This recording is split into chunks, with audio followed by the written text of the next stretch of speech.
পুলিশেই আস্থা সুতন্দ্রার মায়ের, পুলিশি তদন্তে আস্থা তনুশ্রী চট্টোপাধ্যায়ের। যদিও এখনো পর্যন্ত ইভটিজিং এর তত্ত্বে অনড় তিনি।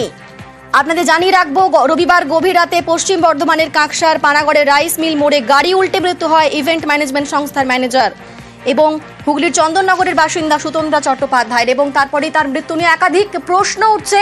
যদিও পুলিশেই আস্থা রেখেছেন সুতন্দ্রার মা, তারই পাশাপাশি ইভটিজিং এর তত্ত্বেও অনড় রয়েছেন তিনি। ঠিক কি বলছেন, তার কি বক্তব্য, আমাদের সঙ্গে রয়েছেন প্রতিনিধি অর্পণ বলতে পারবেন। অর্পণ, কি বলছেন নিহতের মা?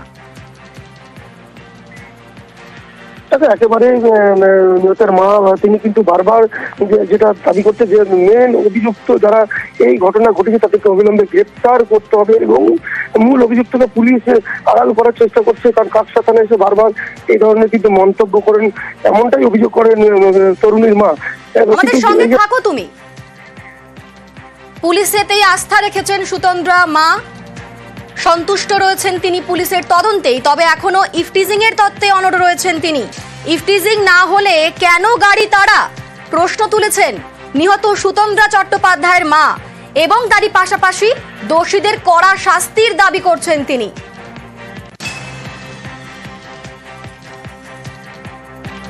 পশ্চিম বর্ধমানের কাঁকসার পানাগড়ে রাইস মিল মোড়ে গাড়ি উল্টে মৃত্যু হয় ইভেন্ট ম্যানেজমেন্ট সংস্থার ম্যানেজার হুগলির চন্দননগরের বাসিন্দা সুতন্দ্রা চট্টোপাধ্যায়ের এবং তার এই মৃত্যু ঘিরে একাধিক ধোঁয়াশা রয়েছে। ইতিমধ্যেই তদন্ত করছে পুলিশ, আর পুলিশের তদন্তেই আস্থা রেখেছেন তার মা। আমাদের সঙ্গে রয়েছেন প্রতিনিধি রানা। নিহতের মা তিনি কি বলছেন, কি দাবি করছেন তিনি? হ্যাঁ দেখো, আজকে নিহত মা তনুশ্রী চট্টোপাধ্যায় তিনি কিন্তু পরিষ্কার সোজাসুজি ভাষায় জানিয়েছেন যে পুলিশের তদন্তের উপর তার আস্থা আছে, পুলিশ তদন্ত করছে। তবে তার পাশাপাশি যে তার মেয়ে ইফতিজারদের গাড়ি ধাক্কা মেরে দুর্ঘটনা ঘটিয়েছে, সেটাও কিন্তু তিনি বারবার দাবি করেছেন। পাশাপাশি উনি যে এফআইআর কপি দেখেননি, ফলে কি এফআইআর করা হয়েছে, কাদের বিরুদ্ধে অভিযোগ করা হয়েছে, সেই বিষয়টা কিন্তু তিনি সম্পূর্ণ এড়িয়ে গেছেন। বেশ, ধন্যবাদ রানা। কি বলছেন তার মা শোনাবো। ওনারা ওনাদের মতো তদন্ত করুক, দেখা যাক কতদূর কি এগোয়। এখনো পর্যন্ত আস্থা রেখে চলছি। আমরা তো বারবারই বলছি, ইভটিজিং কিছু একটা না হলে দুটো গাড়ির মধ্যে রেষারেষি হচ্ছে কেন, সেটা তো ভাবতে হবে। আমি তো একটাই বলে যাচ্ছি, শাস্তি। যারা দোষী তাদেরকে ধরুক, তাদের শাস্তি দিক, এটাই চাওয়া, আর কিছু চাওয়া।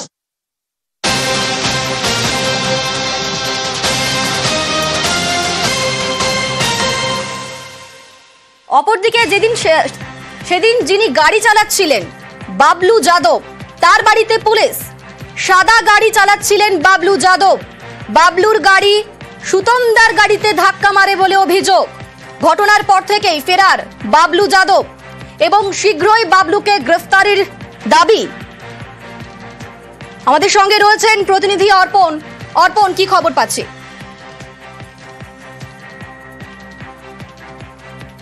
আমরা অর্পণের সঙ্গে আবারও যোগাযোগ করার চেষ্টা করব। তবে বাবলু যাদবের বাড়িতে পৌঁছে গিয়েছে পুলিশ। সাদা গাড়ি, সেই সাদা গাড়ি চালাচ্ছিলেন বাবলু যাদব এবং বাবলুর গাড়ি সুতন্দ্রার গাড়িতে ধাক্কা মারে, এমনটাই অভিযোগ উঠছে। আর সেই ঘটনার পর থেকেই ফেরার বাবলু যাদব। যদিও শীঘ্রই বাবলুকে গ্রেফতার করা হবে, এমনটাই দাবি করছে পুলিশ। গতকালই গাড়ি উল্টে মৃত্যু হয় তরুণীকে উত্ত্যক্ত করার অভিযোগ উঠছে। পালাতে গিয়ে গাড়ি উল্টে দুর্ঘটনা, এমনটা অভিযোগ উঠছে। এবার সেই বাবলু যাদব, যার গাড়ি সুতন্দ্রার গাড়িতে ধাক্কা মারে বলে অভিযোগ উঠছে, তার খোঁজ চালাচ্ছে পুলিশ। আমাদের সঙ্গে রয়েছেন প্রতিনিধি অর্পণ, কি খবর পাচ্ছি, কি আপডেট? ইতিমধ্যেই কিন্তু আসানসোল দুর্গাপুর পুলিশ কমিশনারের তরফ থেকে কাকসা থানার এসিপির নেতৃত্বে কিন্তু এই বাবলু যাদব, তার যে বাড়ি রয়েছে মূলত পানাগড়ের যে রাইস মিল রোড, সেখানে বাবলু যাদবের বাড়ি।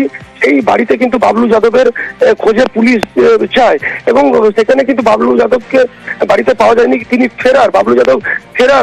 বাবলু যাদবের কিন্তু খোঁজে পুলিশ তল্লাশি শুরু করেছে। কারণ পুলিশের তরফ থেকে যে তথ্য উঠে আসছে, পুলিশ যেটা জানাচ্ছে যে বাবলু যাদব তিনি নিজে গাড়ি চালাচ্ছিলেন, অর্থাৎ চালক হিসেবে ছিলেন বাবলু যাদব নিজে।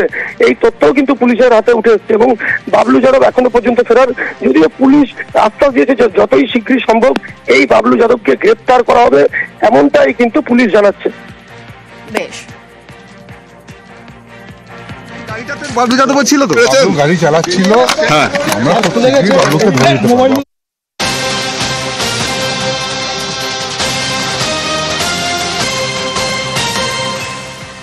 আর সুতন্দার বাড়িতে মহিলা কমিশন, সুতন্দার বাড়িতে মহিলা কমিশনের 3 সদস্য পৌঁছে যান, পরিবারের সঙ্গে কথা বলেন তারা।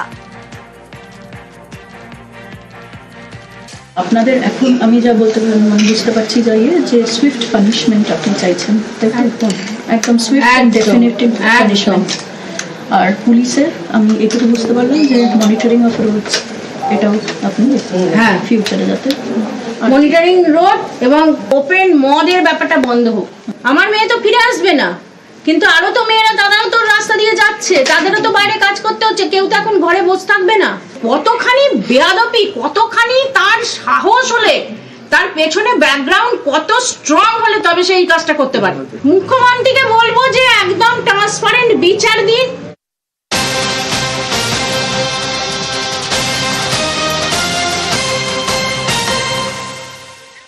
আর এই যে পুরো ঘটনা, তরুণীর মৃত্যু, পানাগড়ের সেই ঘটনার প্রতিবাদ বিজেপির। চন্দননগরের বাগবাজারে পদ্ম প্রতিবাদ, রাস্তায় টায়ার জ্বালিয়ে বিক্ষোভ বিজেপির। দেখতে পাচ্ছেন সেই ছবি, চন্দননগরের বাগবাজারে প্রতিবাদে নেমেছে বিজেপি, রাস্তায় টায়ার জ্বালিয়ে বিক্ষোভ প্রদর্শন করছে তারা।